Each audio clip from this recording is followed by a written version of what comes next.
I got to speak against an elected county executive at our last meeting, and I'd like to reiterate a few reasons why I oppose that still, because a lot of them were confirmed by Carolyn Long's presentation.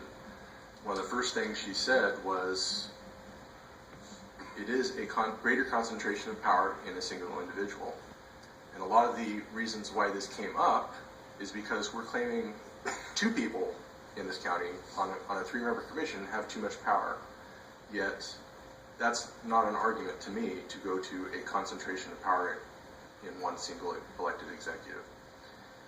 Another thing that she confirmed is we are not really talking about the election of a county executive. We're talking about we're not really talking about the election of a county administrator.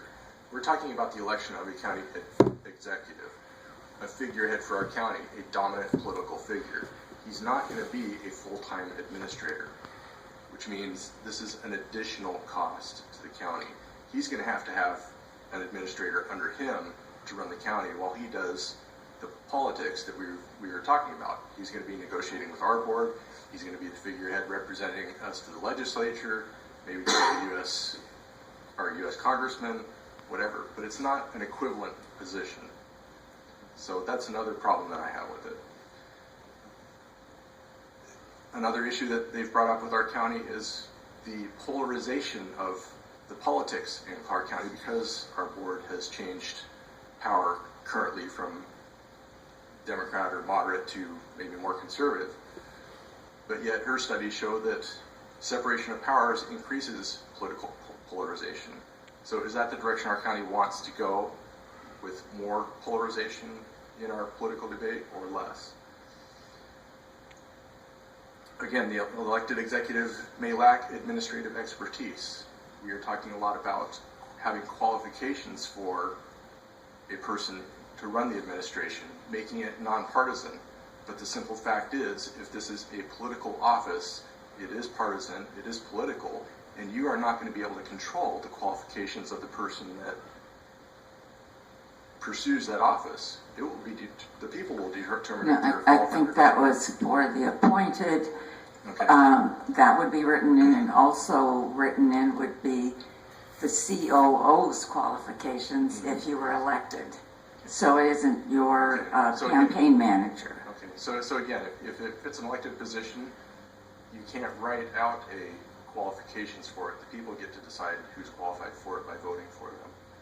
Whereas if we want to establish qualifications for them, then the board enforces that for us because it's a higher position, and you get to hire a professional to do that.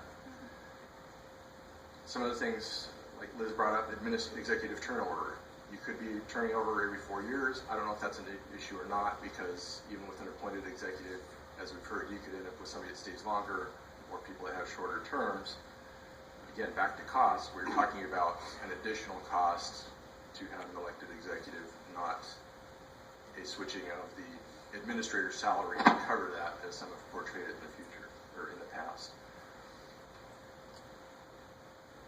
Another thing that reflects the political power that this person would have is the cost that it's going to take to get them elected.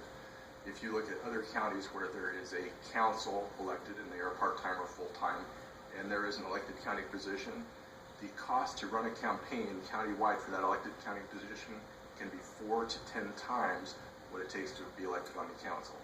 And I think that reflects not only the power and importance of that position, but it also reflects the ability of special interests to fund the person that gets in there. When it takes $300,000 to run a campaign, it's not going to be funded by the people, and there isn't going to be the access to the individuals of the county to that one executive. Just like when I have a problem with my state government, I don't call the governor, I call my senator or my representative, because they're more local and I have access to them. Finally, and I think the biggest obstacle that you will face on proposing a county executive that is elected is that it's a huge change.